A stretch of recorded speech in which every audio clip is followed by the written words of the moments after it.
Welcome back to the Hall of Fame College Football Podcast. I'm your host, Jason Watkins. He's the coach, Phillip Roybal. And if you love college football, you're definitely in the right place.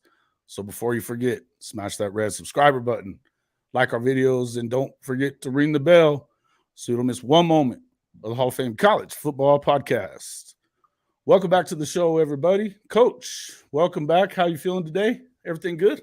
Yeah, pretty good. I had to when you get old, it's hell on you guys, and I had to go take one of those shingles vaccines, my second one, and it kind of dropped the hammer on me today. But hey, I'm still here, baby. Hey, I'm glad you're here, and glad you're feeling okay. I know that as we were kind of talking about off air, to me, whatever discomfort you may be feeling from that, I don't think it's quite what the shingles will give you. So, Exactly. so it may be one of those deals where you kind of have to. Mike Wilkerson, welcome back to the show. James, Hank, my boys, how's everybody? Hope everybody's doing good. What's this about Pate? What are you guys pissed off at Pate for? What do you do? What do you do? I gotta know. I'll watch him later, I'm sure, but I know that he was going different times this week because of the draft coming up this weekend. They don't want to go up against the draft. I mean, that's big boy problems, I guess. So I'm not going to worry too much about that. But let's see. Yeah, hey, glad you're back. Glad you're back there, Mike. And Adela, there she is. There she is. Everybody's back. Hey, glad. So now, talking a little bit, we're going to have a few things we're going to go through tonight. We'll start off, obviously, talking about that OU spring game. If you guys have been watching anything that I've been doing since the spring game, we obviously had a live that evening. I've been on Chris's show, the Horns Down podcast, Ty's show, Around the Table Sports. I've even been on Jay's show at Unfair Sports. We've talked about it at length. We're going to talk about it a little bit more here. A few things that we're finding out over the last couple of days and what seems to be going to happen with some of the transfer portal stuff for Oklahoma. Obviously, we will have to get into a little bit of this Coach Prime talk. 19 players in the portal since Saturday. They had a sold-out crowd at Folsom Stadium there in Boulder. Since then, you've seen them jettisoning players. Kind of what I expected, but maybe not to this extent. We'll talk about what we think, whether it's a big deal or it isn't. Obviously, Coach and his Notre Dame Fighting Irish, obviously we're getting into that a little bit as well tonight. They had their spring game on Saturday as well. We'll talk about the implications from that, their little quarterback battle that they were expecting to be happening that may or may not going to be happening at all now. And we'll let Coach kind of break that down just a little bit. And then we might talk a little bit, if we have some time, we may talk a little bit of obviously conference realignment. There's some talk about the ACC having some possibilities to dissolve a lot earlier than 2036. We may jump into that a shade, but I think we may save some of that for later in the week. I may have a couple of guests that would be able to help with that a bit. Okay. What's up with Buchner? Buchner. He's gone to the portal, guys. And portal time. Yeah, well, hey, you know what? But since you're asking about it, Hank, we'll go ahead and start with that. We can jump into OU right after that. Okay. Coach, tell us what you thought about what you saw in this game. I mean, I've watched bits and pieces of it. It really looked like there's a reason why Buchner probably went in because, your new guy looked okay. Yeah. I tell you what, Hartman on the goal team, he just took the ball, drove it down the field, and it looked like that Hartman from Wake Forest. I know he's had some adjustments in the spring, and I know it doesn't sound like much, guys, but going to have to huddle up where he never huddled up at Wake. And, I mean, it's a lot of little things like that, but sure. It's been a different world for him. But he looked like Sam Hartman that holds all those records. And on the blue team was Tyler Buchner. Tyler looked like Tyler Buchner, not real good. And I think what's happened is Tyler saw the writing on the wall because actually Angeli and Kenny Minchie, which is the freshman that just came in at quarterback. They're both of those guys are going to be really, especially Minchie. I wouldn't be surprised to see Angeli jump off into the portal, to be honest. But Minchie looked really good. So I feel a lot of people are up in arms about Buchner. Obviously, the talk is he's already going to Alabama because supposedly they weren't too happy with their quarterbacks. They took our OC already. I hope they take our quarterback because I truly believe they won't be very good with those two. That's just my honest opinion. But again, it's my opinion. But no, I thought I tell you what, we had some receivers that looked really, really good. And Jaden Greathouse that came in from Austin, Texas, got fresh. Oh man, he didn't look like a freshman, guys. He had over 100 yards receiving, and he looked incredible. Jaden Thomas at the slot. And that's one thing Notre Dame that I saw in the scrimmages that they're going to be able to do is throw Jaden Thomas that big slot in there, and then they'll be able to come back with Chris Tyree, which was moved from running back to the slot, and now you're going to have linebackers are going to have to play both of those guys, and I think that's going to help in a lot of ways. Our O line looked tremendous, which that was one of your strengths, wasn't it, Coach? Yes. Our O line is definitely one of our strengths. Although we're looking to replace a couple of guys, but I think it's gonna work out. I think Rocco Spindler at guard looked really good. Obviously, Joe Alt at the tackle, he's incredible, and then he's going to be something on Sundays too, man. I think that guy's going to be real good. On the other side, the two bookends are just they'll both play on Sundays. When you were talking about Greathouse, that was somebody that I looked at a lot whenever we were trying to break down Darien, remember? Yeah. And seeing him at Austin Westlake, that dude, big, fast, and runs great routes. And seemed to bounce off of people, Yeah. And so, he didn't look like a freshman, I can tell you. Right. Well, and he's been one of the better obviously receivers in the state of Texas for the last few years, and he committed to Notre Dame pretty early last year. And really, I think that I want to say that I think that Texas kind of got involved towards the end, but he was locked in, man. He was locked in. So that was good to see. Well, and I tell you what was also now we didn't get to see a lot from Tobias Merriweather, which is wideout. Him and Dion, they were both on the Colsey, and Rico Flores, another freshman guy, and Braylon James, both freshmen. But we really didn't get to see a lot of them simply because Buchner couldn't throw to feed the starving bird. and again, I'll say this: his O line on that side didn't look as good as the Gold offensive line. So, but again, I got to tell you guys, I'm glad he is gone into that Buchner's gone into the portal, because that'll give these other guys a chance to step up. Like I told y'all, I hope he does end up at Alabama. And kind of sounds like he might, huh?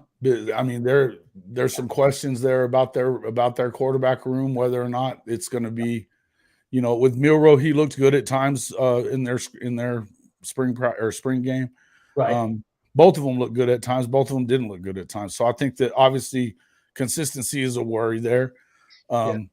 Obviously, you don't show a ton, and we'll get to talking about into that on the OU side of it as well. You're not going to show a bunch on the offensive side. So maybe you didn't see what you needed to, but it sounds to me like they may be grasping at straws there in Alabama, and particularly with having Tommy Rees there. I mean, it seems like it might be a decent fit. I mean, he liked him to be his starter there. Yeah. And I, like I said, I hope he does, guys. I really do. Tell you what, the other thing that I liked, and I'll finish up with this, Jason. The other thing I liked in our spring game was our secondary, the play of our secondary, but more importantly, our linebackers. Our linebackers, Lefo and Ziegler and Bowen and Zinter, all looked really, really good. And then obviously we had at the defensive end John Baptiste that looked good too, Yeah. reach. And so I think we're going to be pretty good defensively as well. So I think with Hartman at the helm, we're going to move the ball, and I'm really looking forward to this season. Listen, I've said this to you quite a few times, is that I thought that the one missing piece off of that football team last year was at the quarterback, Yeah. and Buchner not being able to throw, as you said, to feed the starving birds. You got a guy now who has, another one of those Wake Forest guys that they just know how to win. There's something about these guys that and in a program that Yeah. not used to a lot of success there at Wake Forest, but all of a sudden these last 10, 12 years, these guys just win freaking football games. And yeah, that they're not supposed to. They battle against teams they probably shouldn't be in the game with. right. And they just get stuff done. And this is a guy that I know even at Oklahoma, had Dylan Gabriel not stayed around, Hartman was on their list as the next one of the next guys, that they really wanted to get. So I think this is obviously, to me, looking at it, I mean, I could see this being big for Notre Dame. Absolutely. I could see if things fall the way that we want them to. I could see us actually definitely being a top 10 team. But if things fall right, they could actually end up in that Final Four. Yeah. Yeah. I mean, you never know, man. And it's the thing is with the ACC, they're not playing the ACC schedule, but they play a lot of ACC teams. Yeah. They're going to get a chance to play against State. I mean, play Ohio State. You're going to play USC, obviously. Yeah. You're going to have some games against some teams that people are expecting to challenge for the final 4-team playoff. This will be the final one that is just for. But I mean, you obviously got to feel really good about the year after that being able to have a shot at getting into it. Because we also have another quarterback we have coming in next year is CJ Carr. Everybody thought he would go to Michigan because his grandfather was the head coach at Michigan, but he's coming to Notre Dame, and he's going to that Elite 11 camp, and so we've got some things going there. And USC, yeah, I agree. And I tell you what, USC guys, we were in that game late last year, all the way into it, until right at the end they pulled away a little bit, but they were in that game. Gives them the damn ball, basically just drops it on the ground for him, and that was the start of the downfall. But I think now that we have a quarterback, I don't think we're going to see that. That's going to be a fun game to watch with those two quarterbacks. Listen, we've talked about a lot on this show. Obviously, we've broken down what we feel like is coming for USC. Obviously, they did pick up Bear Alexander from Georgia. Right. I've got my feelings about that, and we don't have to get too deep into it. Obviously, that's a big pickup for them. It is. It's a big pickup for them. What I would tell you is this will be his first year as a true starter. And is he going to develop any further under Alex Grinch? I mean, I would have a hard time believing that. And I think that the biggest difference when you see these big-time defenses at Georgia, formerly at Clemson, what we're expecting to see at Oklahoma, Georgia, Alabama, LSU, the list could go on when we're talking SEC teams, right? What you're used to seeing is a lot of depth at those positions too. Yes. Having one 315, 320-pound guy, that's all well and good. They generally don't play the entirety of the snaps, right? No. They play those guys those guys play situationally. And when they're playing situationally, they're going to find where that person plays the best in these situations. Well, hell, they're going to look like $1 million because they do play in what's best for them. But when you start talking about you have to be able to be a pass rusher and you have to do this and do that, it changes. Right. And you hit the nail on the head. It's about you have 3 or 4 kids that can play that, and they rotate the whole game. Right. And obviously, the more guys that you have, and that's what we've been talking about on the shows that I've been on the last few days, something about Oklahoma, and we'll jump into that a little bit too. When you start looking at these recruits they're bringing in, plus the transfer portal guys they're bringing in. You're thinking, wow, that's a lot of guys. Are we going to lose some of them? Well, yes, we are. And obviously we're up against some scholarships at Oklahoma. So you're starting to look at a situation when you bring somebody in, that means that somebody else has got to go, which is a good problem to have first and foremost. Yes. Okay. Yes. Because when you start recruiting like an SEC program that means that you're bringing in a lot of 4-star guys, a lot of 5-star guys for the same spot. Right. Kind of what we're seeing in the running back room right now at Oklahoma. There's guys that they're going to be fighting and clawing for a snap or two here and there, right? Because they're going to have to. That's how good it is in there. The same thing is going to be is true along that defensive line. When you've got a guy like Bothroyd, you've got a guy like Lacey. These guys are guys that have already they've got a lot of experience, right? You've got even Devin Sneed from Texas State, big boy. He's played a lot, right? So you're going to see these guys kind of battling for time. And this iron sharpens iron. You know, they're going to continue to battle for it. And this is a good thing. The difference in USC, they should have dumped a big ass bag of cash on him, right? They should have. Because if you are missing anything with that quarterback and that offense, you're missing the kind of defense that can even keep you in a game in the college football playoff. I agree. Well, so I know that we were in on him. I know Oklahoma, they offered him some money too. Sure. Obviously, they didn't have the same kind of cash. The question that we all have is is Alex Grinch going to want this guy to lose 30 or 40 pounds? I think he might. I think that's retarded, but I think he might. Now that being said, and I'm not just going to sit here and troll on SC as much as I love to, guys, and I do. But one thing I would say is, you're going to want these guys to do different. You're going to want, if you're SC, of course you need to make that move. You need to pony up as much as you can. What I would tell you is you better show that you can keep him happy, and you can, also keep him fresh a little bit, and by bringing in some other guys. And I think that the drop off from Bear to the next dude is a lot. That's the key right there. And like we said, those big time programs, they have a rotation, and they bring those guys in, keep them fresh where they can play. Because you take Bear, he can't play the whole game, guys.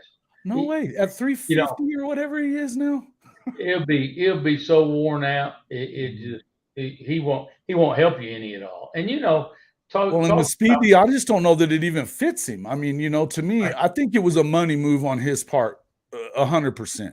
Right? You don't leave Kirby Smart and go to Alex Grinch. No. If you're wanting development, right? Right. Well, and again, we can get in a whole conversation about the portal, but and I know we're going to talk about Colorado and Prime in the portal and all those things, but even our fan base at Notre Dame, they were asking earlier today, what the hell's going on at Notre Dame? We've lost Lorenzo Styles, that was a starter, and we've lost Buchner now, and there's a few more names in there that have gone into the portal. Well, here's the thing, guys. When you start recruiting better, the writing's on the wall for those guys, and so they see. And I can promise you, guys, that everybody gets pissed off at these players for not being loyal to their schools and their programs. They need to be loyal to themselves first off. Exactly, because that's just like us when we go get a job and we go move from one place to another. Hell, ain't nobody questioning us about that, and it's for your best interest in your life. And these kids are the same way. They've got to look out for themselves. Sure.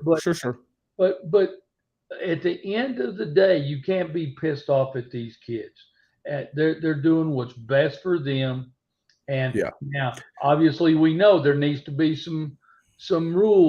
few rule tweaks. And I think that they're working on those things. But I would echo what you're saying is that, and Hank talking about he went to 4 high schools in 4 years, now 2 colleges in 2 years. And I would add that he was actually the reason he couldn't transfer within the SEC was because he started off the spring at Texas A&M last year, ended up going into the portal and ended up at Georgia after that. So that's why they threw that little thing on him, where if he was going to transfer and be eligible right away, it wasn't going to be in the SEC. Right. Now, what I would tell you is, and is that a red flag for some of us? Yes, and rightfully so, right? What I would tell you is we don't know the situation for Bear. We don't know what was going on with him and what's going on inside of his family. And if there wasn't a lot of opportunity, and if you really wanted him at Georgia, then they should have stepped up and dropped some cash in his pocket. Well, You Jason, know? I was fixing to say what's going on with Kirby Smart. Correct. And Kirby didn't act like he really cared a whole lot. Because that's the other thing that kind of fits along with what we're talking about. A lot of these guys are leaving, and everybody says, well, they're leaving us. Well, there's conversations that go on between coordinators and head coaches with these athletes that you're basically telling them in a nice way, you know what, it's probably in your best interest to hit the portal. Well, and it's easy for them you're to not going not to get care. to play a whole lot. Yeah, listen, when you're Georgia and you're on back-to-back national titles and you're sending guys to the first round of the draft both years, guys. And you've got 4- and 5-star dudes loading up into that freaking program year after year. So maybe he did see writing on the wall, yeah, I had 2 sacks in the national championship game, but oh boy, behind me here, look, a lot of times those things will pop up. And I think that you start seeing those things. The players that can handle that competition stuff, they thrive in it. Some guys can't. They need to know that they're the guy. And if they start feeling pushed, they clam up and they don't play as well. I think we know of a guy like that right now that we'll end up talking about here. But when it comes to Alexander, and I didn't intend to like get too much into this, but my thing is, if he's not at OU, so be it, right? Sure. That he's at USC. I know a lot of OU fans are like, oh, that sucks. They're going to be good now. I don't necessarily think that this changes a whole lot at SC for them. I think that depth-wise, they're still going to have a struggle there. I don't think that means that they're automatic into the playoff team. I still think they have a rough season coming. I really do. They're going to go up against – they're going to have to deal with Washington this year. They're going to have to deal with Oregon this year. And he's not a guy that's going to be in 60 snaps a game. He's just not. Hey, right? I'm telling you, the Irish are going to kick their ass. The Irish are going to be – I was waiting for him to say that, yes. The Irish are going to kick their ass and make them like it. We may all paint our fingernails. I love it. I mean, hey, we'll work that out. Maybe we'll have a session. Adela can come in and hook us up. Get us right on that. All right. Talking about the OU spring game. Now, let me know in the comments, guys. First and foremost, hey, let me know what you thought. Make sure that you've hit that like and subscribe button, folks. I don't know how many we got. We're looking like we have 18, 19 people in here. We've had as many as 25. I don't know how many likes we have, but we need all the likes we can get. That is a free way to help our show out. You can always support the show with tips on Venmo, CASHAPP, or by just hitting that super chat button. And then obviously official podcast merchandise at the address above me. We have our merchandise for Seatbelt. The Seatbelt Mafia. We also have a couple of things from for CU for any of these Colorado fans that might be in the audience, and I hope we have a few. Also, you can always just jump onto our Fanatic store.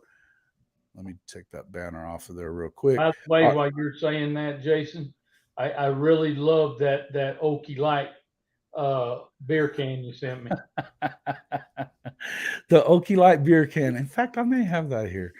Let me find it. I do have it. I'll pull it up here in a minute. But yeah, because then we were going to talk a little bit about that maybe at some point tonight too. So we'll probably jump in there. Listen, I missed out on the game myself. On Jen, good to see you back in the show. Thank you for coming in. Obviously, I missed out on the game. We're having some family stuff that may dip into some of our showtime. My pops isn't doing real good, so we'll I'm planning to do some more shows throughout the week, but we got to play it by ear. We'll see kind of how that goes. But the game itself was great, right? Thank you, Coach. I appreciate that. Sure. The game itself was awesome. We really, look, coming from an Oklahoma fan standpoint, where yeah, you're used to seeing electric light up the scoreboard offense, that kind of stuff, right? And you didn't see as much of that probably as you wanted to. But myself, adjusting what I want to see, because I want to see obviously the type of defense that can win a national championship, I was excited. Who were guys? Put it in there in the chat. I want to hear who was your favorite defensive player, because I know you had to be excited about that as well. I'm going to tell you my favorite one right out. It was Deshaun McCullough, man. The guy was all over the freaking place and was as advertised, right? Just unbelievable. You can see why he was a freshman All-American. I feel like there's no way. I don't think that there's any position on those, aside from that D line. And I think he could probably play defensive end quite a bit and do well. But you can move him all the way back to safety if you wanted to. This dude just seems to be built different, right? Hank saying McCullough too. Drop in there, guys, who you were most impressed with. Thank you, Jane. I appreciate that. Drop in there, see who you guys were the most. Let's see what Sean has to say. I just hope both teams have fun. Oh, yeah, we're all about fun, bro. We're all about fun. Deshaun, every bit as advertised and more. Yeah, I agree. And, yeah. And Fatty, this is fair. This is a fair statement to say, right? And that was something we were going to get into as well. I think there's some positives to come out of that though too, and I think that it's easy to, that obviously the first thing you do is and that's just a normal thing we all do, that we see something that might be a little, and particularly coming off a 6 and 7 season, we're gonna worry, right? We're just fans. It's normal, right? It's easy to do it. Davis Bevel is that dude. Yes, the troll is here. The troll is here. We know you're here, Sean. Thank you. He's not that dude. He did make a throw, though. He did make a throw. He completed more passes than he did in the Red River game. You know what I mean? But, listen, that's what I'm saying, Hank. This dude can line up against whatever. Yeah. Yeah, first play was a McCullough pass breakup. And listen, how big a play was that? So the very first play out of the box, Coach, I don't know how much of it you got to see, but they tried to do a double pass, right? So they throw it out to the side to Drake Stoops. He's going to try to hit deep.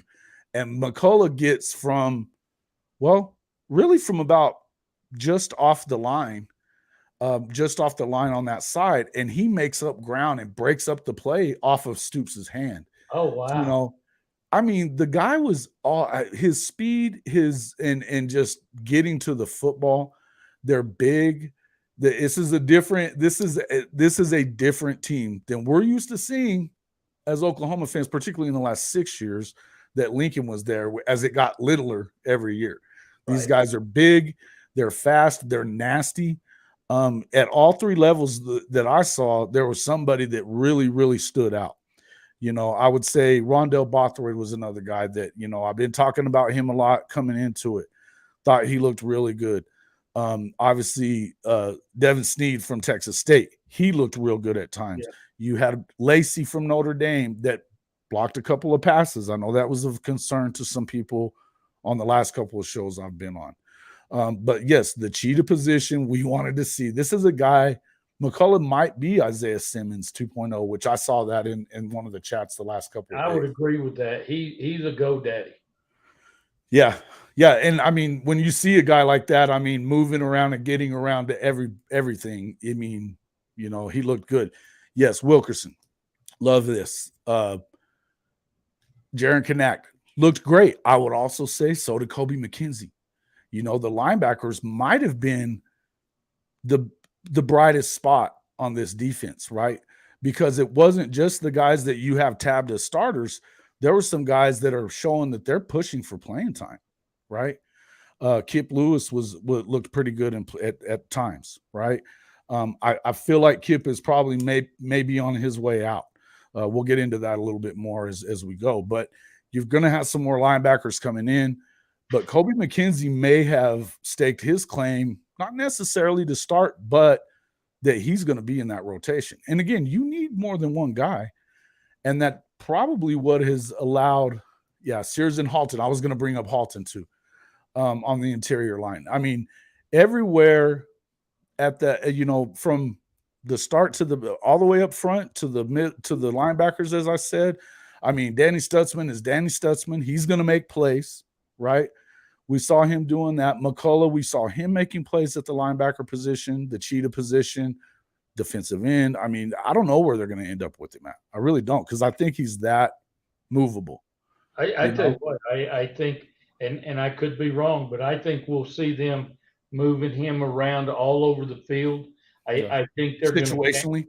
I think they're going to game plan him according to who they're playing, what they do best, and I think that's what you're going to see out of him. You're going to see him all over the field.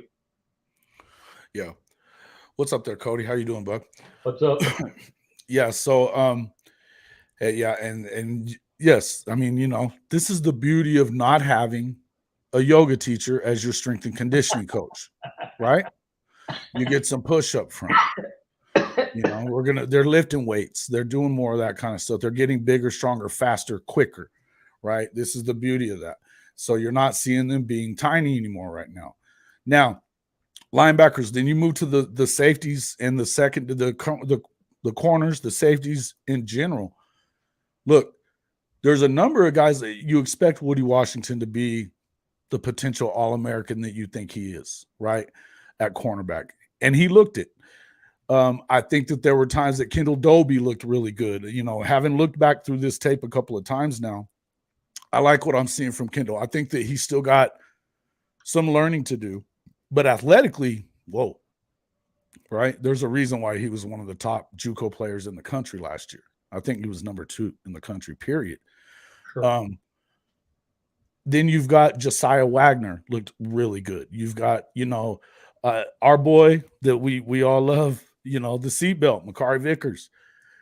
The dude, I mean, you look at him and what's he going to, Chris brought it up on his show the other day. What's he going to look like when he's been in with Schmitty for a year or 2 years? Mm-hmm. I think that he's probably going to push for some playing time a lot this season. I think you're going to see some movement as far as who's going to be where throughout the year. But just from, after their first spring, there's some guys that you really felt really good about. Obviously, and coach isn't going to want to hear this, but he can hit the mute button if he wants to, because Peyton Bowen looked amazing the other day. Look, I told you about this pre-show coming on. That play that he made running with Andrew Anthony, and it's kind of a 50-50 ball. And really, if you want to be real nitpicky about it, we can, and say that Dylan needed to hit that on the outside. And he did, right? Here's the thing. Maybe Dylan thinks at that point, this is a freshman. Let's see what he's got. I can throw this ball down, and this kid doesn't look like a freshman. He looks like a 5-star player is supposed to look. Not only does he run step for step with Anthony, he stays on top of the route, but instead of doing what you'll see a lot of college DBs do, which is just keep their back turned and throw their hands up, he's able to track the ball, turn around, and make a play on it, interception. Huge play, man. He's a big time player, guys. He's he's just big time. How upset I was. Yeah. And rightfully so, man. Rightfully so. But it just goes to show you why it is that this guy was a 5-star top 15 in the country talent. No doubt. He may not be the kid from Alabama, but they're different players too. But man, there's a reason why he was ranked that high, because he's next level, right? He's just next level. Yeah. Again, then you saw obviously Reggie Pearson, the transfer from Texas Tech. Whoa, this guy, he will lay the wood to you, bro. I love safeties like this that are going to come down there and knock the dog out of you. What's up, Hawaiian Ice? How you doing, man? Good to see you back. Yeah, we did kind of see it. We did. And listen, and I mean, he has every right to be upset about it, though, too. I mean, his coach was working that ass. They were working really hard to keep him in the fold. And from what we could tell, so was Peyton's mama. Yeah. She wanted him to go to Notre Dame. Mama wanted him to go to Notre Dame. And it was Peyton and Dad that pulled it off to head to Oklahoma. But she was not a happy camper. Yeah. look, in the end, you got to do what you feel like is right. I think in view of the fact of what's happened since then with his sisters and passing away and everything like that, maybe it's a great thing that he stayed close to home. Yes. Because being further away, that may have been tough on him this time of year. I right? agree. I agree. You know, for him to not be able to be home and be around this and be when family needs him, it's probably good just being down the road a couple of hours.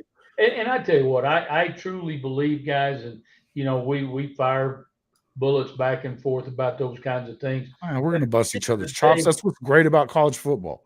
But at the end of the day, what's best for that kid? I mean, and that's what's important. Sure. I think we have a lot of college football fans that get too pissed off at kids and Yeah, hey, listen, and you know, we're on this show, we're the type to call those cats out. You know what I mean? Whether it's our own fans, stuff like that. I mean, I don't like it when you see a bunch of tweeting at a guy, period. I think it's one thing to tweet a little bit or to, celebrate them, whatever. When you start getting into their business, it gets a little creepy on Twitter. It gets a little creepy on Twitter. And Jason, like I said earlier, you know what? We look at those things from adults' perspectives, but we want to lash out at a kid about those things when that kid's only doing what's best for him, and we do what's best for us and our families. Yeah, so no doubt. Why can't they do what's best for them and their families? Yeah, and you're seeing a lot of that right now. And I mean, we're going to have to talk about this offense a little bit because with the defense looking as good as it did, the offense wasn't what we're kind of used to seeing. And there were some spots, but you saw a lot of this yesterday and even some today. If you've been on Twitter, there's some Texas folks that are pretty pissed off that Brennan Thompson is now an Oklahoma Sooner. Look, I get it. You don't like to see him cross the Red River. But here's the deal. Bottom line on that one, if it hadn't been for Lincoln, basically, and here's my question is, I got a couple of questions on that. I feel like the recruiting, quote unquote, went cold on him because he was a Sooner. He was going to be a Sooner last year. Then all of a sudden he's not. And he ends up at Texas. Well, according to the word that they're using right now, it's that it went cold on him. Well, it went cold because either they tried to recruit him to USC while they were still there and it turned him off, or they knew that he wasn't and they weren't going to recruit him to Oklahoma anymore. Right. They knew that he wasn't going to go to USC. So either way, the recruiting stopped for a reason. Okay. I feel like there's a reason behind that. So whatever the thing is they're competing for these guys. These guys, these rivals are gonna compete for players all the time. Absolutely. And what I would say is that Texas, they're so sure that they didn't need him, that he made, and he kind of got he kind of got in Sark's doghouse. So because of him, running track, they were going to let him run track for, from the get-go here. And I think that was one of the things that got him to go to Texas. Well, then Sark gets bitchy about it, after agreeing to it. In any event, now they're saying he couldn't compete. Listen, he appeared in 9 different games. They didn't look his way much, but he looks to me like Xavier Worthy. I mean, he's the same build, the same type of speed. What do you mean they couldn't have used him? And they had some injuries. I just think that they kind of looked the other way. And you saw a lot in the tweets that I was seeing was a lot of, well, now he can go play track. He's more worried about track. I don't know. I don't understand why everybody loves it whenever these kids are running track in high school, but now all of a sudden you hate it when he gets to college. It seems like if it's going to help while you're a high school kid, it shouldn't help coach when you get to college too? Yeah, absolutely. Hey, speed kills, guys. The more speed you can have on your team, the better you are as a football team. I'd rather have a bunch of speed demons on my team than anything. Yeah, Texas is always back, bro. That's what I hear too. Yeah, we'll have to ask Andrew McConaughey or Matthew McConaughey, sorry, what he thinks about that. He's the one always talking about, we're back. Yeah, horns down. Just everybody throw a horns down. Everybody throw a horns down. All right. So now talking about a little bit about obviously getting Brennan Thompson. If you go back to the spring game, and this is where it kind of ties in for me, is, you know, you're going to see some more of these guys. We've already seen a couple of guys enter the portal. Expect to see more. One of those guys is probably going to be, and it probably has to be, Jaden Gibson at this point. And as much as I know people want to kind of lay off at least one of those throws that he dropped the other day on Dylan Gabriel, fine. You can if you want to. He dropped 3 footballs. One of them was in the end zone, and 2 would have been first downs that keep a drive going. Okay. I would tell you that the first one that everybody wants to blame Dylan on, it hit him in the chest. So when it hits you in the chest, you need to catch the ball. Now, do I see a tremendous upside from Jaden Gibson? I do. I think his nerves are getting the better of him. One of those things that I talked about, some guys do great with competition, some don't. I think that he may be seeing the writing on the wall here that, okay, they're bringing in Brennan Thompson. They already brought in Andrew Anthony. And now we've got those 2 freshman kids coming in Jaquez Petaway and Keon Brown, who are highly rated, super fast. Keon's a big guy too. And they're going to catch footballs. Maybe it's best for Jaden to go ahead and move on. As we talked about, there's only so many scholarships, and we're up against it when you're Oklahoma. So my opinion is this: I haven't heard definitively. It sounds to me as if he's on his way out. There hasn't been an announcement that I know of. At least there wasn't this morning. Yeah, maybe. I want to say there are at least 2 or 3 over Fatty. You can see Stoops giving up his scholarship for Jaden. Here's the thing, Hank, and if you touch it, you can have it. Right. Here's the thing I would say, and you know what? When I had Cody on Saturday night, I was warning it, nah, we don't want to get rid of him yet. Cody was probably right, because in the end, it's probably better for Jaden. If you're not going to get, and we're talking about a kid that is big, the upside to him is tremendous. You know, when you're 6'5", 6'6", the chances of you being good. I mean, and I think, you know, Hank, I think you've said it a few times in here, James, Jimmy, if he just catches one and gets some confidence, the sky could be the limit. But maybe he's not cut out for Oklahoma. I don't know. All I know is I don't want to see a guy waste his talent not getting to play sitting in Norman when he's got all these guys out in front of him. You still had somebody brought up J.J. Hester. That was Jimmy, okay? You don't think he's going anywhere. Okay, they can't stay healthy. But again, you're starting to run out. I mean, there's only so many seats in that room. Yeah. There's only so many seats in that room.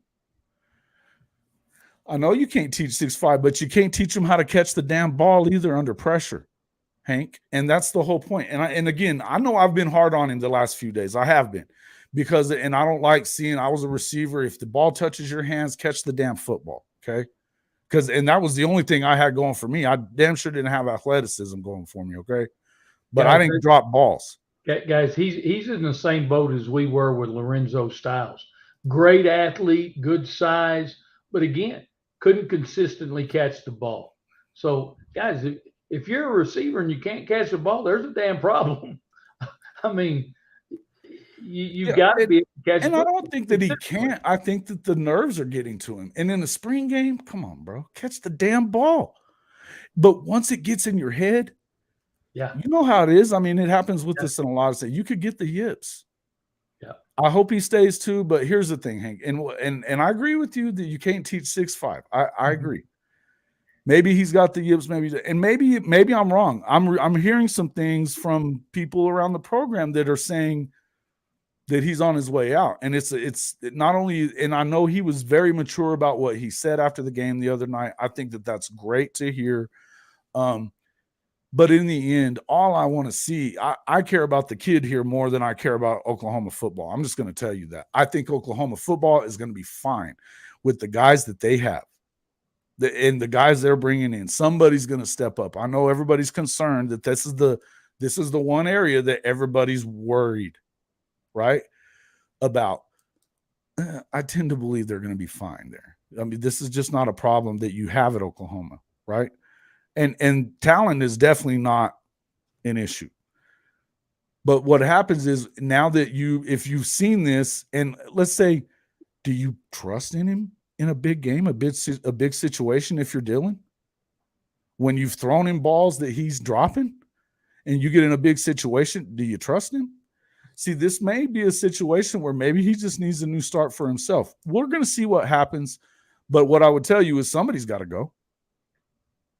You know, I mean, if they're bringing in these other guys, somebody's got to go.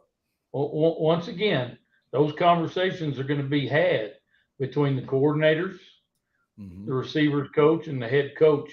They're going to have the conversations with him. And again, they'll lay it all out. If they don't think he can do it at Oklahoma, then they'll tell him, go hit the portal. From what I understand, that conversation may have happened. You know, it hasn't been announced to anybody yet. And yes, this is the other part. You listen, Oklahoma fans are as tough as anybody, right? I mean, we know on this show alone, I mean, how many times was I talking you guys off the ledge last year about stuff that was going on?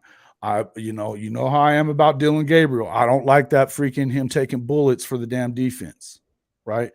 Now, we can get into a little bit of that, and here we go. Go ahead and bring it, because I can tell you that, yes, I agree with you. He missed some throws the other night. And I'm going to say one more time that, no, he's not Caleb Williams. And he may not be Jackson Arnold either. What I would say is that Jackson Arnold looked like a freshman the other day. He did some really good things. He certainly looked better than Arch Manning. He did some really good things. He did some things that you don't want to see him doing. Some stuff that you saw Dylan doing last year that was really one of the things that I would get on him about. Taking coverage sacks, not getting rid of the football. And I'll tell you, Jason, there's freshmen that can come in and play, but quarterback's not one of them usually. I mean, you got to be pretty darn special to be able to come in as a freshman and play quarterback. It's just, you got to have great leadership skills. You got to learn the system in a short amount of time as a freshman. So it's difficult, guys. And Dylan's going to be fine, guys. You know what commodity you have. He's going to be fine. Did he miss some throws? Yeah, he missed some throws, but at the end of the day, they all miss throws though. They act like this is the. I mean, sometimes some of these folks act like nobody else. Like Caleb Williams never missed a throw the whole time he was here, or even like Spencer Rattler didn't miss a throw the whole time he was here. Shit, I remember plenty. And even Baker and Kyler, for God's sakes, missed throws. They did. Yeah, it happened. I agree. I mean, it's just and so I guys, in the spring game, let's talk about the spring games for just a second. Number one, you got guys that are out for injuries. I know y'all's O-line was pretty, in bad shape. So you're missing some people, and I guarantee you guys, O-line, your quarterback's got to have confidence in those people. There were 6 healthy linemen for exactly. And so 2 freshmen in. There's some confidence issues there. What we hadn't seen is him getting tattooed during practices because we got O-line guys that are out, and he comes in the spring game and it's, are they going to block for me or not today? Right. But here's the thing. Defense is always ahead of offense in the spring. That's just the way it is, guys. Defense is a heck of a lot easier to put on during the spring than it is to put on your offense. and I don't care how I don't care how long you've been running the same offense. It's defense is going to be ahead, and that's what I think happened here in the Oklahoma spring game quite a bit. What I would tell you is, on the positive side with Dylan Gabriel, did he have a couple of balls batted? Yes. Did he have that interception with Peyton? Yeah. Guess what else he did? He pulled his freaking pants up and went out there and put together some scoring drives and had 3 touchdown passes too. He would have had another one had Jaden Gibson not dropped it in the end zone. He would have had another first down and kept a drive alive had Jaden Gibson not dropped that 4th down pass. Okay. Guys, y'all are going to be fine. I mean, they are, and look, it's not so much my guys here. I mean, but there's some of the audience that are on some of these other shows, right, that are very, very quick to kill Dylan. And there's a couple of guys in my audience that aren't huge Dylan fans, and I'm okay with that. Listen, I'm okay with that. I get it, right? And I don't even care if we can disagree about that too, because I do think he's better than a lot of people do. Do I think he's Baker? No, I don't. Do I think he's Kyler? Absolutely not. And I know that he's not Caleb Williams either. Okay. I get it. And the truth is, he's probably not as good as Jackson's going to be either. Right now, he gives Oklahoma the best opportunity to win. Yeah. Right now, I think that if anything, and the other part of it is that they were very vanilla with what they were going to, they're not going to show you much in a spring game. They don't want to give you anyone a look at what their playbook might have evolved into next season. They're not going to do that. So I think that line-wise, I mean, even with the line, and I don't even want to say that the line was terrible. I think that there was times that it was pretty good. What I would say is that if we see that offense go out there and do what we're used to seeing it do, right? If Dylan goes out there and has the kind of all-American day that a lot of people wanted to see him have, what are we talking about with the defense today? Are we so excited about them? Well, I think y'all got to be excited about your defense, guys. It's way better than it's been in a long time. So, and they're going to make a difference in the number of games y'all win. Right. I think he's going to be fine too. And by the way, if Jackson Arnold can come out there and make the strides that he may be making, there's some people saying that he is, and win the job from Dylan by the time the fall rolls around. Right. If he can do that, then that means that he must have played hella great during the summer and into the fall camp. So that being said, if that happens, knowing what I know about Lebby and how he and BV feel about DG, you're probably going to be okay with that, right? Sure. What I would tell you is that nobody wants to thrust a freshman into the spotlight that quick if they don't have to. I would venture to say that unless you see a situation where he gets hurt, you don't really want to see that happen. A lot of people have talked about, you want General Booty to maybe go in and be the number 2 in an emergency situation for a game, that he works with the 2s throughout the week. But then, of course, if you were to have a situation like last year where Dylan goes out for an extended time, whether it be a game or 2, then, yeah, it's going to be Jackson, right? That's how I feel that would probably work. Well, and I think it's going to be important, too, as you traverse through the season, especially early on, to be able to maybe get him some reps in some of those games. Get a good little lead and maybe get him into some of those ball games and let him get some real-time snaps. Because I think, and we can say that all the time about quarterbacks. We need to get somebody in there. If we got a pretty good little lead, let's put somebody in there and let them get some snaps. Because if your quarterback goes down, then you're in deep crap. So give him some snaps, and I think he's a guy that they need to get him some snaps. Look, yeah, and with Booty, as far as General Booty's concerned, look, he was one of the best quarterbacks in JUCO the year before they got him. We didn't get a chance to look at him last season. If you're believing what you hear, He looked good. He's looked good this spring. He's developing. I'm not saying that he's going to, if Dylan gets hurt, I think, and it's a long-term injury, whether even if it's a game or two, I think that you start Jackson. You just do. But I think he would be, if they make him second string, it'd be a game situation where, he's prepping for that game as the number 2 guy, and they have a game plan. What you can't see is another Texas or even the end of the TCU game that once Dylan went out, it was over.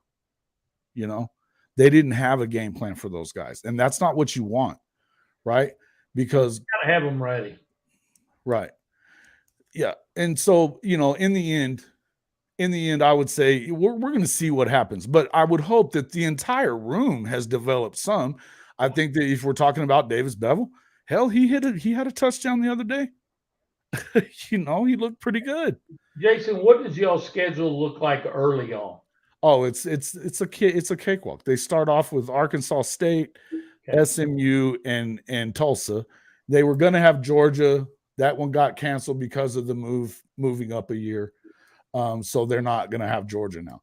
There's my point. He's going to get some time there. There's your games to get those kids in there and let them grow. Right.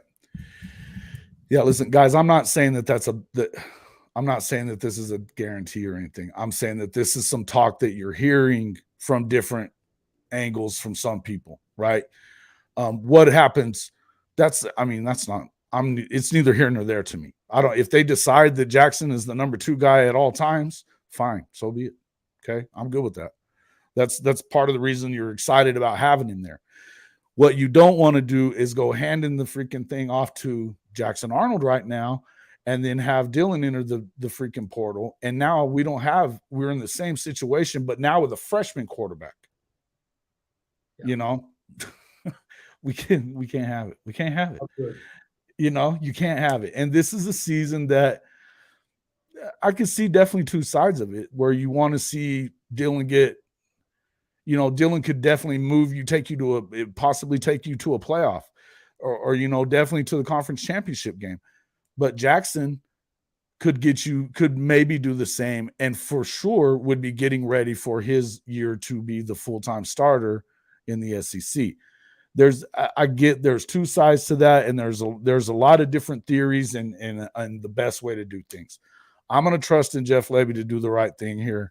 Sure. And obviously in Venables too. I mean, I trust in Jeff. I know a lot of people don't like Jeff the way that they loved Lincoln. I understand that.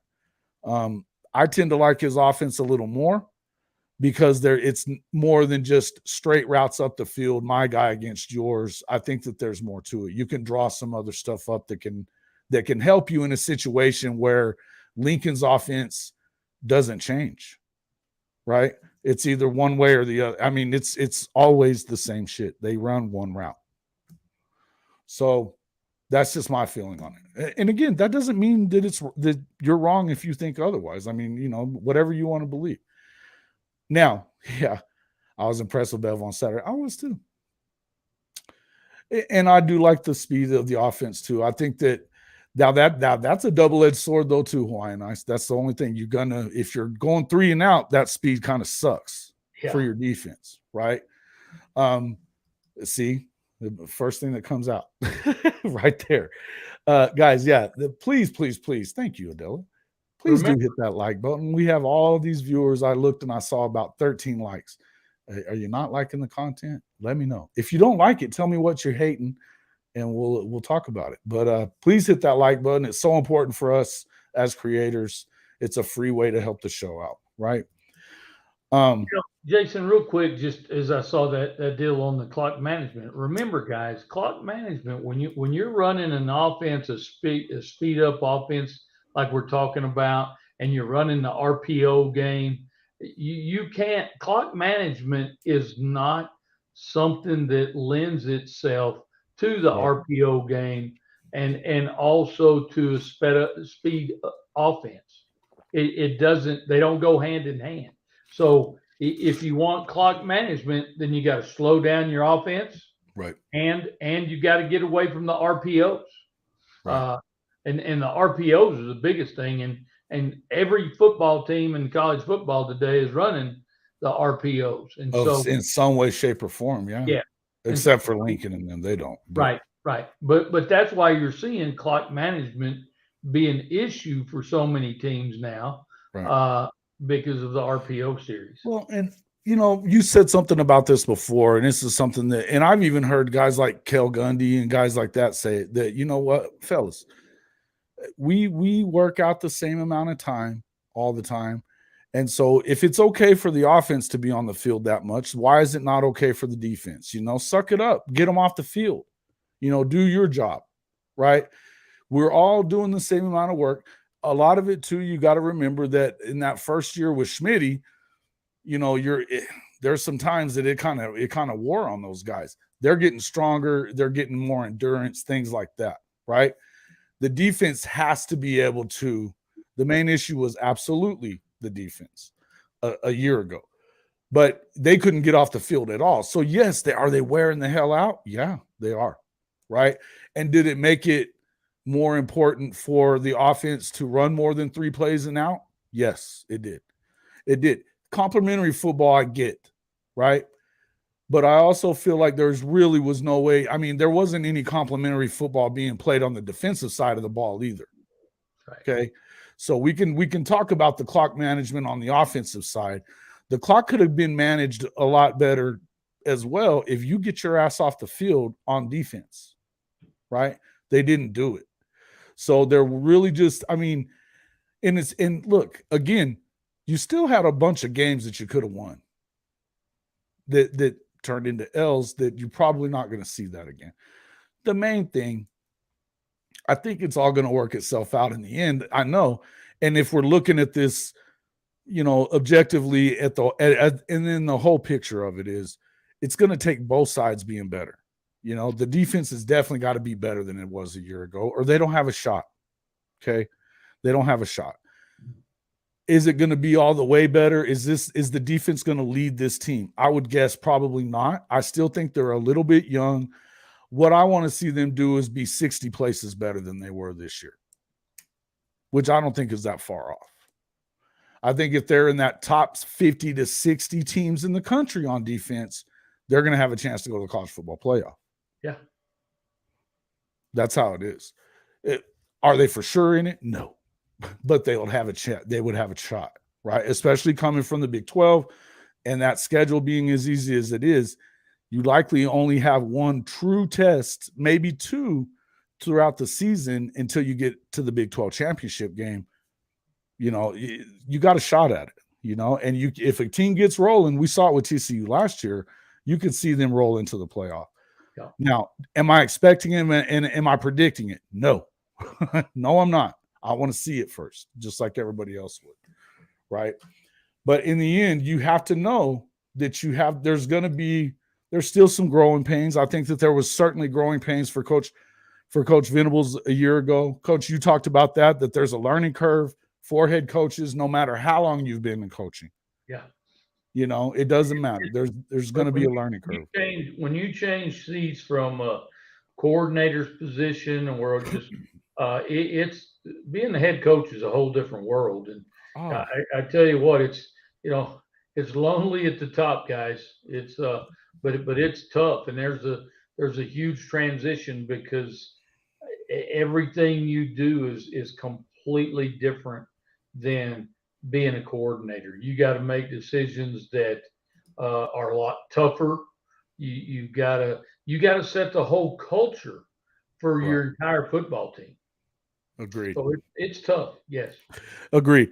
And again, when you start looking at what are they doing in the portal, you've seen what some of those big additions can do. You just saw it in the spring game. It's something for people to be happy about on both sides of the ball, I think.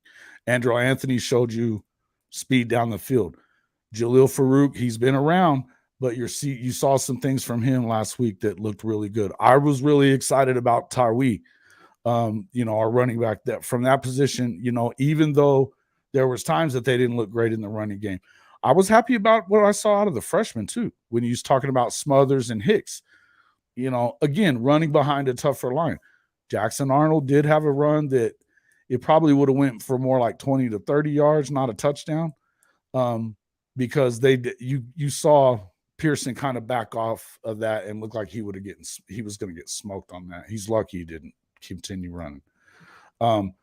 But it looked good. The fact is that kid can move. And if he gets pressured out of the backfield, he can take off, right? I also would tell you that so can Dylan Gabriel. He had a 70-yard touchdown run last year. You know, they weren't running him towards the end of the year because you can't afford to get him hit like that after what you had seen. West Virginia, Baylor, Tech, all of those should have been wins. Sure. Hell, K-State should have been a win, guys. Gabriel had 490 yards of total offense in that game. 490. It wasn't on Dylan. Did he miss a throw or two? Yeah, he did. He had to be perfect, I guess. And he just wasn't going to be perfect. And I get it that when you have some things like what was happening, it puts an onus on the quarterback to be perfect. And so it shines a brighter light when he misses one, right? Or misses a couple. And I've seen him miss some. I get it. But I just think that we focus in on him a hell of a lot more than we would have these other guys, right? Well, y'all kind of been spoiled, though. No doubt. Y'all have been spoiled with quarterbacks, and so that it automatically puts a spotlight on whether it's Dylan or anybody else playing quarterback at OU. Absolutely. And I get it, I get it. And is it fair for Dylan Gabriel? Probably not. Is it the way it is in college sports? Yeah. You know what I mean? And that's life. If you're going to come to Oklahoma, you got to expect some of that, right? You need to, and particularly following the guys that he's following. What I would tell you is if you listen to these veteran guys, they all like Dylan Gabriel. From Baker to Kyler to, I don't know about Caleb Williams. I don't know that he cares. But everything that I've heard Baker and Kyler say was that they really like him. I don't feel like it's a problem as much as a lot of people do. But I would say that, we're going to find out what happens either way. And the good news is if we can just rely a little bit more on the defense, maybe he won't need to be perfect. I would remind everybody that they still had a top 15 overall offense in the country a year ago, number 13. So I would remind that. Yeah, I agree with you on this one, Jimmy. When Smothers puts on some weight, going to be real good. And then if you look at Hicks, like Chris was talking about the other day, that guy looks ready now. It chiseled, big kid. Smothers has got that speed that, just wow. He kind of reminds you a lot of Gavin Sawchuk with that speed. But wow, you talk about another guy, man, dude. Sawchuk, man, I hope he stays healthy. And Javonte obviously didn't get to play the other day. So I thought Tawi stepped in and did a great job. But there's another question. Do you see Marcus Majors, guys, all you OU fans that have been waiting on Marcus Majors to stay healthy, what do you think happens with him? I've been saying this for the last few days. I think he ought to split. I just do. And not because I don't like the kid. In fact, I really like him. I like him because I want him to go get an opportunity, a real opportunity in a place that doesn't have as deep of a running back room, because he's got 1 year to show the NFL that he can play. 1 year. He's not going to get that kind of look at Oklahoma. Yeah, I think you're right there. Yeah, and with a lot of drop passes too. Yeah, that's the other thing, You can't blame that one on him. This is the reason that I take those bullets for freaking Dylan Gabriel all the time, because of things like that. Is that, I'm gonna go to bat for him a lot. I get accused of being sunshine pumper all the time. Call it what you want. Yeah, I think that he does too. And Coach, I think that Marcus Majors, he's had an issue with staying healthy. Every year he's gotten hurt, and he's shown signs of being very good too, by the way. You know what I mean? But because of the fact that they've obviously, DeMarco Murray is recruiting like a freaking, like he ran the damn ball. The guy's getting player after player after player to commit. And so now if you're majors, you kind of find yourself in a position where even if you're ready to go, you're probably not going to get as many touches as you want as a senior in your last season. I would, don't you think? I mean, I feel like she should probably take a look at somewhere else and get himself some tape to show to the NFL.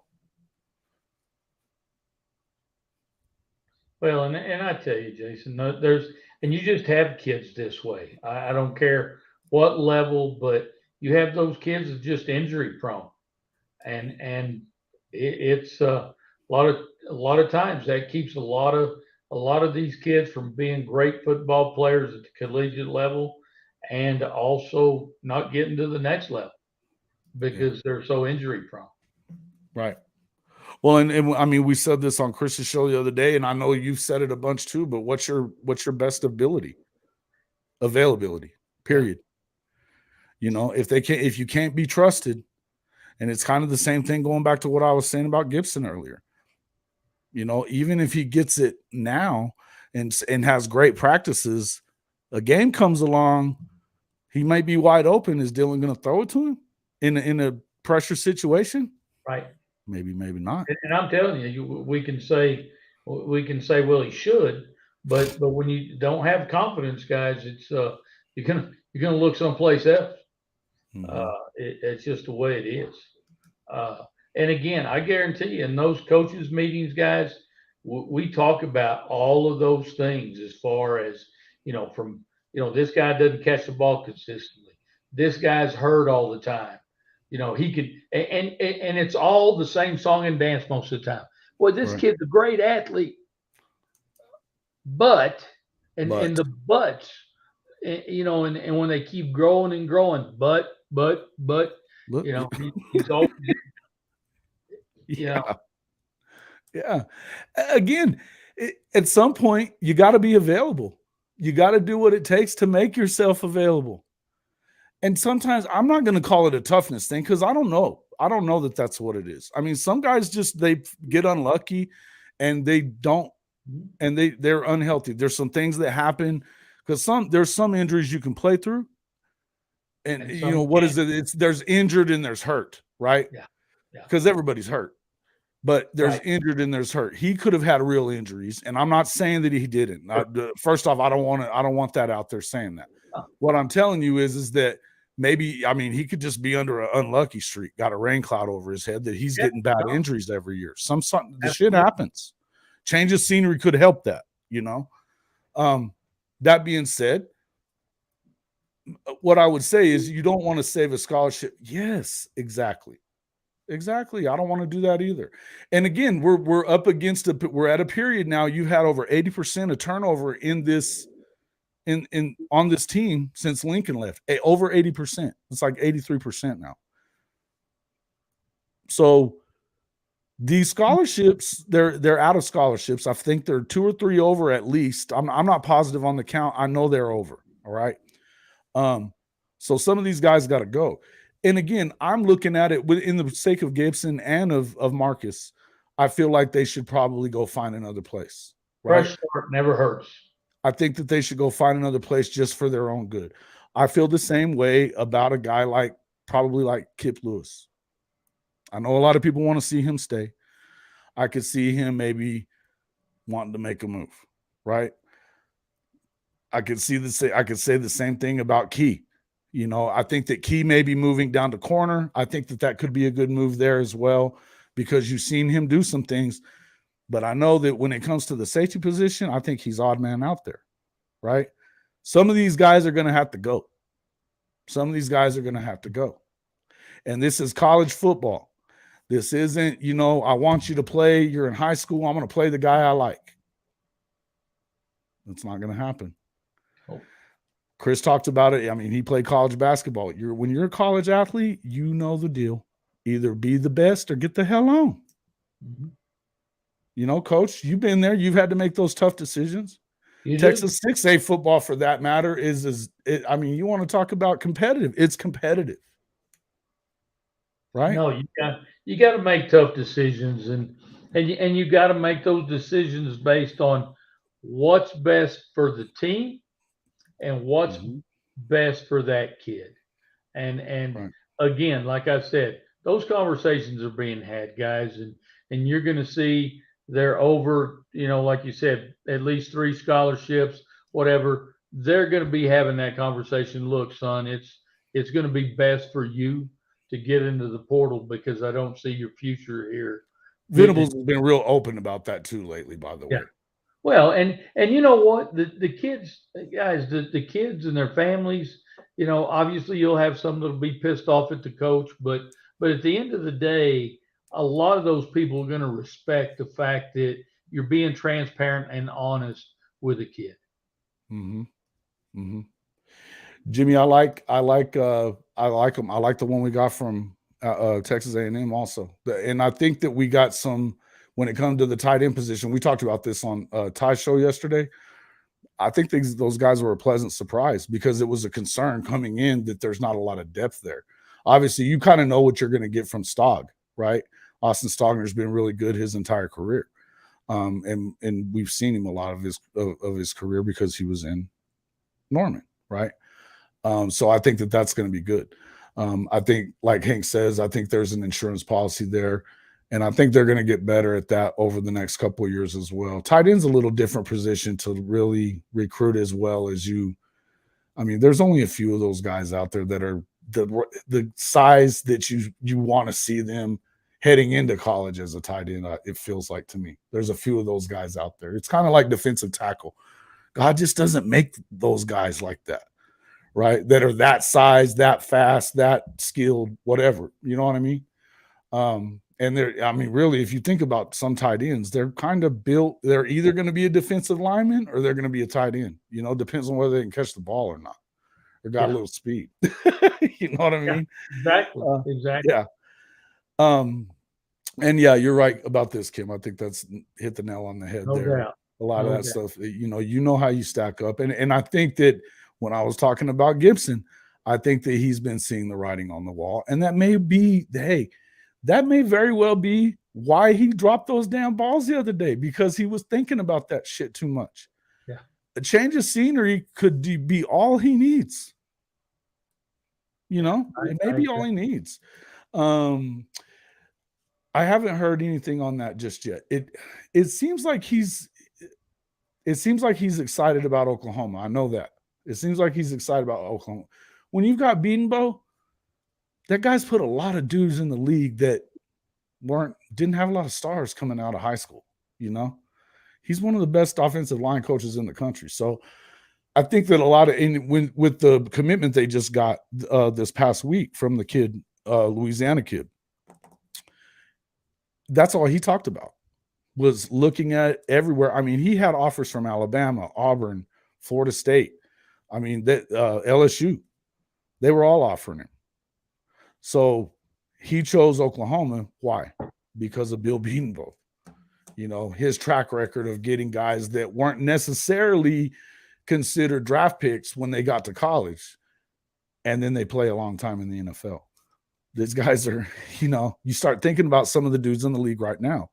I mean, obviously you don't have to, I mean, Trent Williams is a different animal altogether, and I don't even know that Trent was really, in fact, he didn't really play for Bill, I don't think. But Trent's he might be the best of all time. Okay. So just kind of going into some of that. Look, in the end, I think that as I still have that video I need to get finished up about what we may have overreacted about versus what we may be underreacting about. I'll be popping that out here pretty soon. I've kind of gotten, bogged down with some of this family stuff. And then obviously you have to address what's going on in Colorado.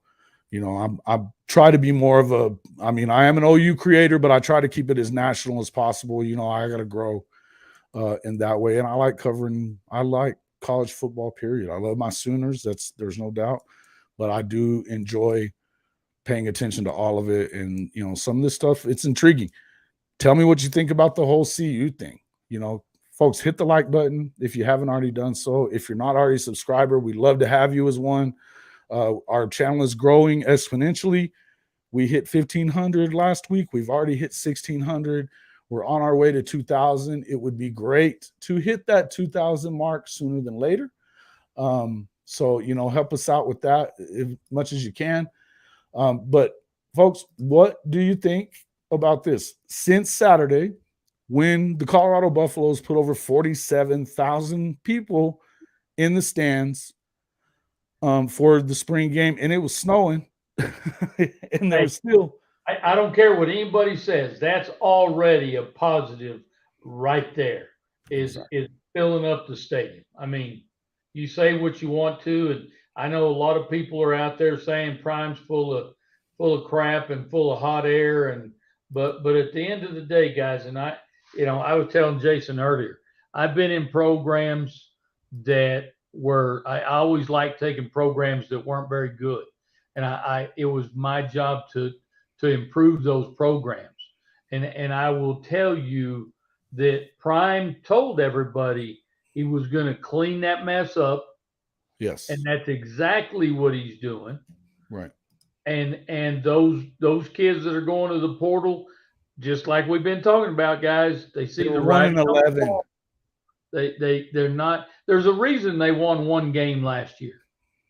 And so Prime's cleaning it up. Unfortunately, I will say this: sometimes you got to get worse before you get better. And I know it's hard to get worse than a one-win season. But I don't think that that's the case. I think that getting worse is what the expectations are, probably, because they're expecting. There's some people out there that if you watch their message boards and some of these videos that you'll see out there, that they're talking about playoff this year. That's insanity, right? No. There's a lot of haters out there that are also saying 3, maybe 4, or maybe they win 2 games, okay. Those are the extremes. If you want to come down in the middle of it, and what I really feel about it is this. Thanks a lot for that, Mike. I feel like there's a reason why they've got the number 1 transfer portal class in the country. And now they're apparently down to, they've lost 19 total to the portal. They're apparently all the way down to 20 scholarship players today. Now, what I would tell you is there's an influx of guys that are on their way in. First off, there was a bunch of guys that weren't in that game the other day that are among their big additions. Jimmy Horn Jr., Xavier Weaver. You've got the kid from Jackson State, the other receiver that was from Tennessee, but when he went to JSU, he's going to be coming in as well. Deion's son that plays in the secondary, Shiloh, will be, after graduating at JSU, will be there, right? Real quick, I do want to answer this. I don't think that that's the case, by the way. I think that just had something to do with I think that was only about the spring game. The spring game brings a lot of those old veteran guys back. I don't think that he's going to be taking Teddy's spot, by the way, in the booth. I'm not positive about that. I think that that's something that it may have just, and it seems like they said something about that, but I don't think it had anything to do with that. I think that Teddy was there and he still works for the company. He's still at KREF. So I wouldn't I wouldn't read into that as far as what you might be. I'll definitely dig a little bit into that, but from what I can tell, I think that Teddy's still in the booth, okay? Teddy Lehman, that nobody wants to see him leave. And I love Keith Jackson, by the way, and I think he did a good job. But I think it was just because it seems to me like Toby was saying that Teddy would be back on during the broadcast. Correct me if I'm wrong, guys, but I'm pretty sure that I heard him say that. So yeah, as good as a job as I think Keith did, I don't think that's what's going on at all. And I love Keith, but who doesn't love Teddy? I mean, it's Teddy. Come on, Teddy Lehman. He's the other half of the Superman play. Come on now. One of my favorite plays in Oklahoma history. Going back to Prime, though. Yeah. I don't know. I don't think. Well, we obviously know. None of us can say how many games he's going to win or lose. But I will tell you this: with the people he's bringing in, and the people he has taken out of the program, and the coaching staff he's brought in, they will be competitive. And Yes. that's how I think we need to gauge Colorado this year, is in their competitiveness. And what does that translate to? Does it translate to 5 wins? Does it translate to, I don't know. But we're going to see a competitive football team. Yeah, and again, there's a lot of those guys that are still not even there yet. They're definitely, he's been saying this for weeks too. Anybody that's listening to what Coach Prime is saying, he's telling you that this is not going to be the same football team that you saw the other day or the last 2 months. It's not going to be the same team you find in September when they get started. Game 1 against TCU is not going to be the same guys. Now, I think that there was some, you think about the kid that caught the touchdown pass, right? That he got into the portal right away. Well, why do you think that is? Because number one, Jimmy Horn Jr. didn't play. He didn't play in the game. So he got some looks. And I think Shedeur probably liked him too. But then Xavier Weaver. These are two guys with experience, speed, and stats behind them that are better than what you've seen from this other kid. Yeah.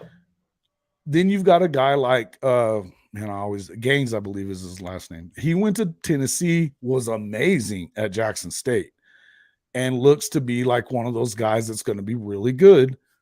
He's still coming. In the end, I said this yesterday, if you're that kid, I don't even know why I forgot his name, Montana something. Montana Craig.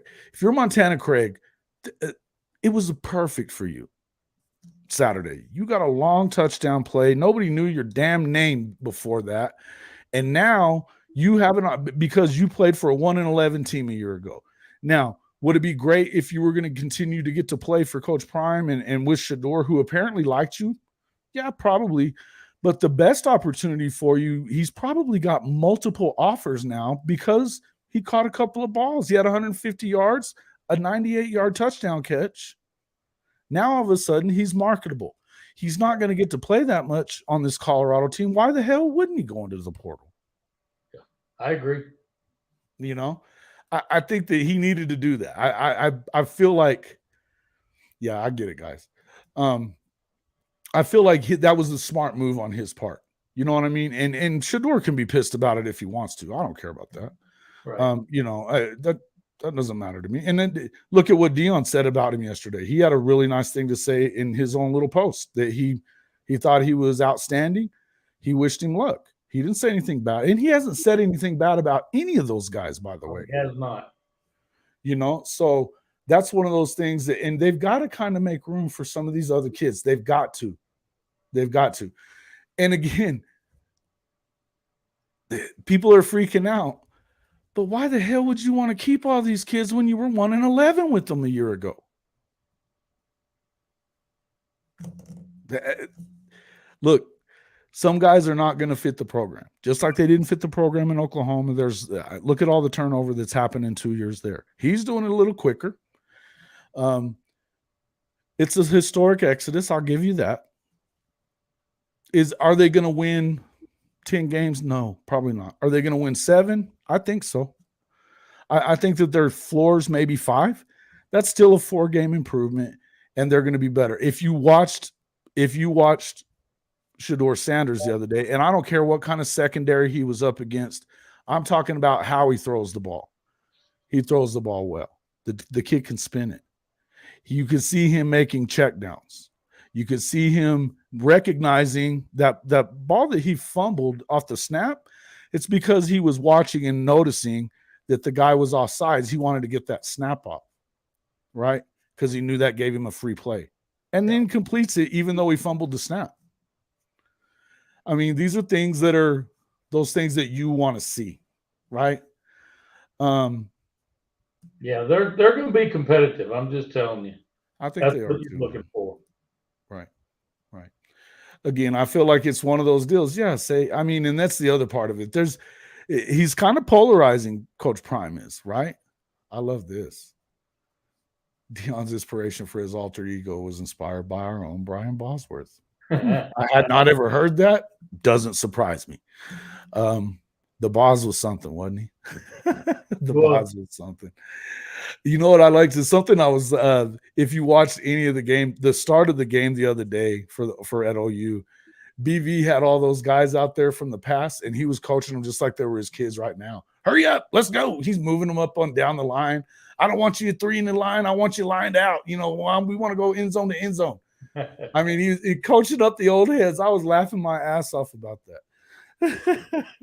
But you know, and I think that yes, Kim, I think that he was. I don't think they're going to be good. They're the worst defense in the Power Five.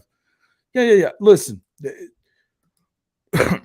here's what I would tell you is the good news is that they play in a Pac-12 that's kind of, you know, they've got some good teams in there at the top, but I'm not sure that UCLA's great year one with Dante. I think that maybe they take a bit of a step back. They may not, but I think that you still have Arizona and Arizona State. I think that Arizona State's going to be a little better. I don't know how much better, right? Arizona, until they do something, you kind of really can't believe in them. I think Utah is the cream of the crop. Much as I hate to say it, SC is going to be a pain in the ass, but they're not going to stop anybody. I still feel like that's a win you could get if you're Colorado and you play well on offense. And then you have teams like Washington and Oregon, but then Oregon State looks like they're going to take another step forward. But Washington State, I mean, do you trust them? I don't. No. You know, again, it's just, it is what it is. And so are they going to, I think that their bottom is probably 5. Could I see 4? Yeah. Okay. But I could also see them winning 7. Yeah, we're not going to know until he gets all his guys in, and right. But again, I'm going to wear this out, but becoming competitive. And if you can become competitive in that first year, Charles Kelly, Sean, you know, that builds it. And you know, somebody made the statement, I think it might have been Weston, but you know, their defense isn't very good, but that won't be Deion's fault. Well, let me tell you something, guys. It will be Deion's fault, because at the end of the day, everything comes down to the head coach. Of course it does. Whether you want to admit that or not, at the end of the day, it's all about. And here was always my philosophy on that. When things were bad, you know what? It was my fault. When things were good, it was my team, the players, and the coach. Fair and unfair. That's how it is, man. It's like quarterbacks. Either you get too much blame or too much love. It's the way it is. Mm-hmm. Yep. Look, in the end, I would tell you that it's kind of similar, and I feel kind of the same as what I was saying about Oklahoma last year. I don't think that you can just, did it need to break? We've talked about that a bunch. We don't need to go back into that. It did break to some extent, but you're also, if you were looking at it with any kind of care whatsoever, that the improvements that you knew needed to come, they came, right? The ex-head coach from the Vikings is on staff. Yes, there's things that you're going to see differences in, particularly if you're a Colorado fan and you've paid any attention. Now, I don't know how many of them have, but automatically just here, you know, and to kind of echo what Coach said, think about this real quick. This is a team that they couldn't give away tickets to the spring game the last 10 years. Couldn't give them away. They had 1,800 fans in the stadium last year free, right? Not only is that, they sold all their season tickets. That's $20 million worth of season tickets that they've already sold for the year. They just paid for 3.6 out of his 5-year contract. And we're what, 4 months in? 5 months in. It's going well. And it's going well in Colorado, folks. It is. It's going well. And it is these little things. These things all add up at some point, right? Do they not? Hey, yeah, I hear that. I heard about Trajan. Enough little things make the big things happen. Mm-hmm. Yeah.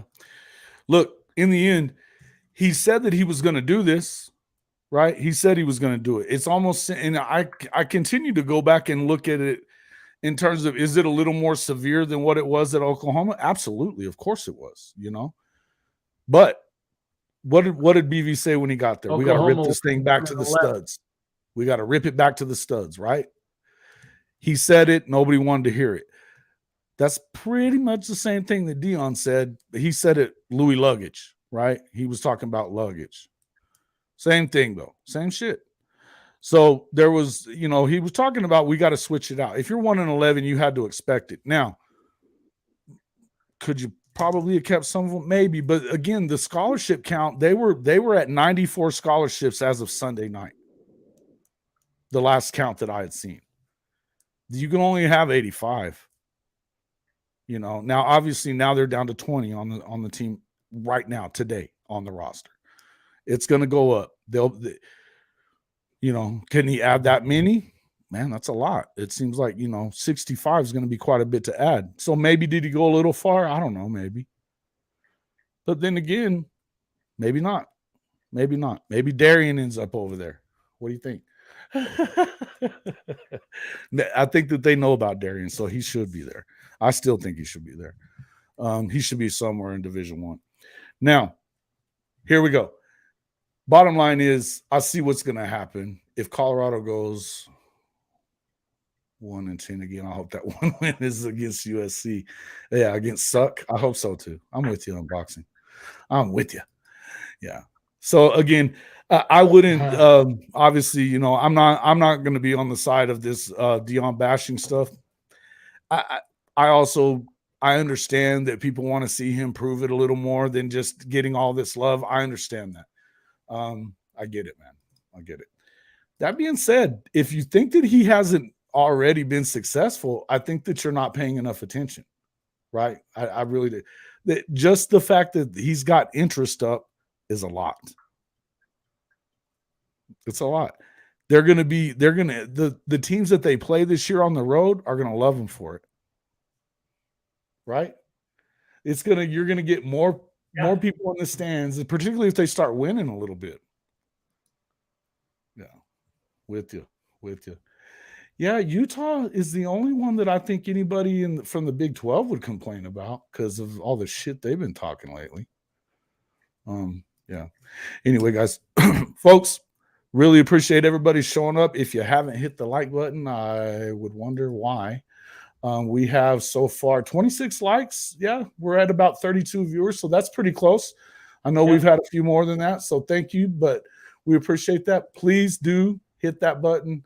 It's so important for us. You can obviously always jump on and give us a tip. You can do that through CASHAPP, VENMO, or just by hitting that super chat heart. But do share and subscribe to the channel. Make sure that if you want licensed gear, you can always, the link is right below the coach there. If you want official podcast merch, right above me here, I've got some General Booty gear in there now, the 4-star booty stuff. You also have your seatbelt gear. There's some F-Tebow stuff in there if you want to look at that. The 5 Bs of Oklahoma, I think everybody will like that one too. And then, of course, your always popular horns down stuff is all in there as well. So take a look at some of that. Always, again, hit that like button and share. That helps us a tremendous amount. I would love to be at 2,000 for sure behind. I'm kind of moving up the goal here. I was saying before the season started, I'd really like to be at 2,500 by the time the season starts. We're looking at September. That's 900 away from us right now. That's not too many. Yep, I do know you did, Hank. You do that usually before the show, so I appreciate that. But anyway, oh yeah. Oh, so Adela's in here trolling now. Okay, you were coming in the okay. I love it. I love it. Hey guys, I do have to say this too, Jason. You know what? I just enjoy all these people that come on that are here for the show, and I do too, man. I y'all, love the you guys. incredible knowledge that y'all bring to the table. Y'all are just tremendous. Again, thank y'all. I can't thank y'all enough for that, because And all the y'all are love that friggin' we've awesome. gotten, man, because all these guys have been, I mean, you know, I'm so glad that I'm able to bring Coach. I've been telling him week after week that thank you so much for coming on the show. The audience loves you. I forget to tell you guys a lot of times, but I love you guys. I'm so glad that you are in my audience. You've been with me since really the start. A lot of you folks, some of you that are a little newer, but I mean, most of you guys have been around since the start. I mean, even unboxing, I remember you from earlier, more during the season. Eric, you've been around a little bit lately, but my guys Hank and Jimmy and and James and Adela, of course, and Cody's always been here since for a good couple of months now. We have some guys in here, Sooner Cowboys, you've been around quite a bit. We appreciate you guys coming in. I mean, golly, Weston, you come around a lot. Kim, you're one of my favorites too. I mean, you're always here every show. Hawaiian Ice, I shouldn't even get started because I start, forgetting. Mike, you've been around. Great group, man. Now I want to make sure I don't forget anybody. Okie 405, you've been around a lot lately, guys. All of you guys mean so much to us, and it is great to have an audience that is as knowledgeable as you guys. And even some of you guys that like to troll a little bit. Sean, you're one of my favorites. I love it. You know what I mean? And Adela, I appreciate a little trolling here and there because I'm going to troll you too. You know what I mean? That's how I roll. We're going to troll each other. Coach and I are. That's just kind of how we roll. And if you were around when Bryce was here, shit, that was going on. So again, we appreciate you guys a ton. It's always great to every time to see you guys on here, and interacting with the show is amazing. I love all you guys. I appreciate it. Again, make sure that you do hit that like button on the way out. We appreciate you. We'll be back I'm thinking Friday we're going to do a live stream, and maybe a little earlier in the day. We've got some other stuff coming up on that. We're going to didn't really get into the realignment stuff. I think there's some stuff that's going to be that I need to kind of take a closer look at before I say too much about it. I may do a video about it, but we'll definitely jump into it more as the week goes on. I feel like we are going to have some announcements about transfer portal, things like that. It's only open for 2 weeks at the moment, so they either have to get in or not pretty quick. So we don't have a ton of time on that. So I feel like you're going to start seeing this fast and furious. As always, we're going to say horns down. I always miss it. But always we say horns down. Please check out all that merchandise stuff above us and below. And we will see you guys on the next one. Thanks a lot for coming.